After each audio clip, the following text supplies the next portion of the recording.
when you go to medical school, I'm pretty sure your chances are good. Okay? Because the Dukes have given hundreds and hundreds of millions of dollars to that school. All right? So I think it depends on the context and the way you do it.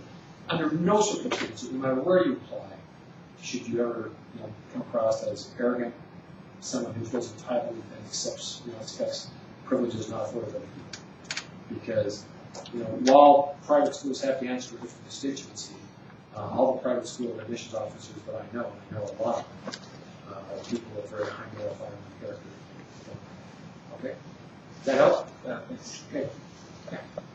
I've read a lot of different personal statements, and a lot of them try to tell stories with them and kind of really creative writing. Do you guys prefer that? Do you not prefer that? I personally write. I don't know how it is. Well, yeah, the answer to that question is it really depends. Now, this morning, we read the personal statements of someone who has a degree in journalism. Okay, was practicing journalism for some time. Man, both personal statements were so fun to read. Whoa, that's good, right? But at the end of the day, do we still know anything about the applicant? Okay, and even though it's enjoyable to read, since most of us have to do this kind of work at night because we have other jobs, I still practice medicine. Now I practice administration, which, by the way, is not a specialty any of you should be interested in. Even though it can be fun to read, if it doesn't tell us what you need to know about you, then it's completely ineffective personal statement. Okay? So, your approach, I just tell it like it is, that's who I am, that's what you should do. Now, if you're a gifted writer, make use of those talents, that's okay too.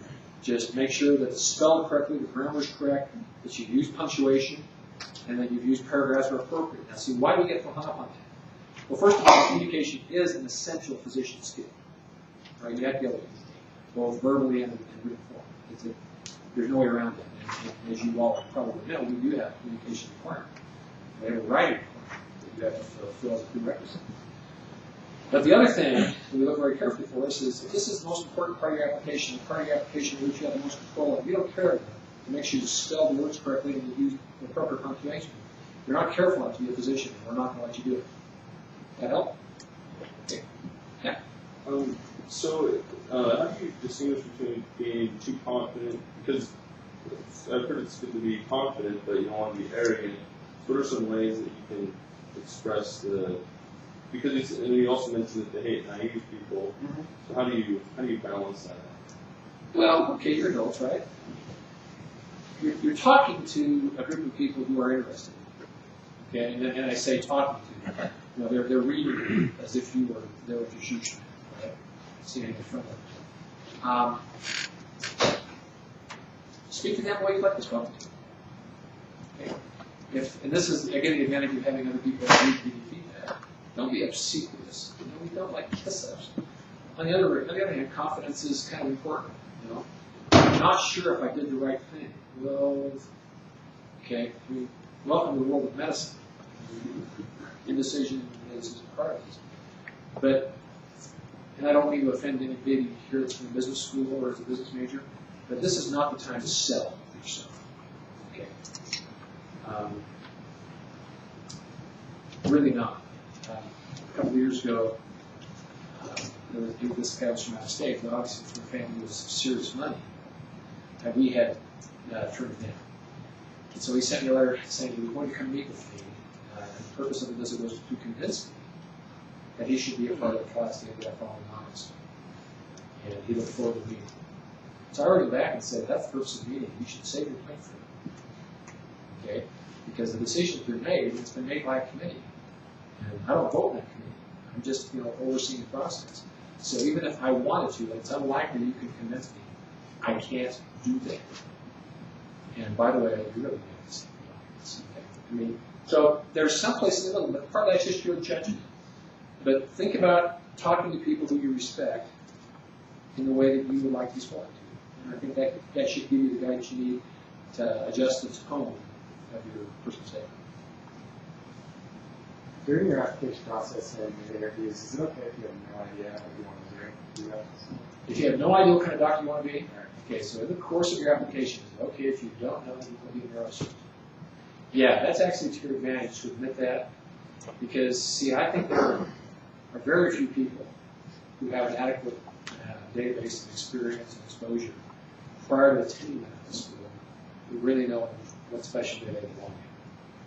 So if you say, well, I know my heart, but I'm going to be a neurosurgeon, okay, and cure epilepsy, and take care of the poor, unfortunate children from underdeveloped countries, and we're going. You can see, honestly, has anyone here ever been in on a neurosurgical procedure? Okay, you watched it, you were the patient. Okay. Okay, was it really fun and exciting? Very. Okay. Operations take forever. They're really long. Of course, you don't want your hands to shake, and you want to be careful. But it's nothing like on TV, right? And, so we tend to think people watching too much House, too much, what is it, Grey's Anatomy? What were the other ones? Scrubs, yeah. No, I think even if you're sure I would actually recommend you not talk about it. Because it doesn't matter when you think you're going to be, you still have to go to medical school, and you still have to do all of it. Okay? Specialization takes place after medical school. Yeah. Is it okay to be funny? Oh, you can tell that I really don't appreciate you. Yeah, I think it's okay to be perfectly funny. But remember, maturity is something that we're interested in. Remember that by and large, admissions committees are old people.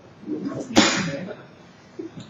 And a lot of us came up through a different era of training and education, where we didn't call our professors by their first names. Okay? And so, while a sense of humor is fine, it ought to be appropriate, it ought to be mature. And just a couple of things, none of our interviewers want to be addressed by their first name. Okay? And let's say that we've done research with our Nobel Prize winner, Dr. Peck. Okay? You would come in and say, well, Mario and I were talking the other day. So remember, this is the old people's world. And, I'm on the National Committee on Admissions right now. I represent the Western States, and so I get a chance to work with some people who are really smart and really know all this stuff. At the national meetings, they do have sessions on being aware of generational differences in your students. Okay, your students want to communicate quicker, all that kind of stuff. And they have these seminars all the time. Well, the chairman of the Committee on Admissions, the guy was responsible for admissions policies, practices, and recommendations for the entire United States, all the these schools.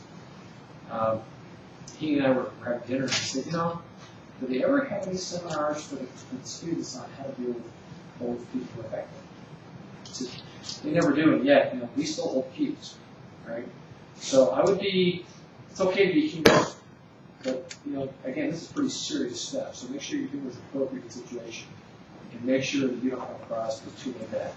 I have had people come into my office with their feet on my desk. That's a little bit too informal. Yeah.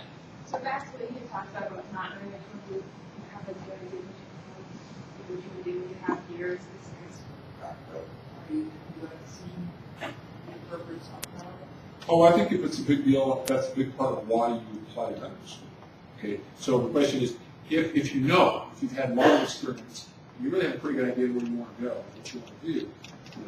Should you still script that question? No, the answer is no, you shouldn't. You should bring that in, especially if that's part and parcel of why you decided to go to medical school. But remember, it's not a sure thing. Okay. Now, one of the best students to ever graduate from medical school a number of years ago knew in his heart he was going to be an orthopedic surgeon. He knew this for years. He'd done physical therapy, done all kind of stuff. He was sure he was going to be an orthopedic surgeon. And orthopedic surgery is very competitive residency, so he knew he had to have all the tickets right in front. And so he killed himself, made sure he got good grades, and he was smart, so he did accomplish that. And then, to make sure that he did really well on his board exam, rather than stick with that meaning out weak stuff we offer at the university, he took his family's savings, and he was married and had a child, all the money he and his wife had saved, took that, blew that on a board review course someplace in Southern California, and came back and really smoked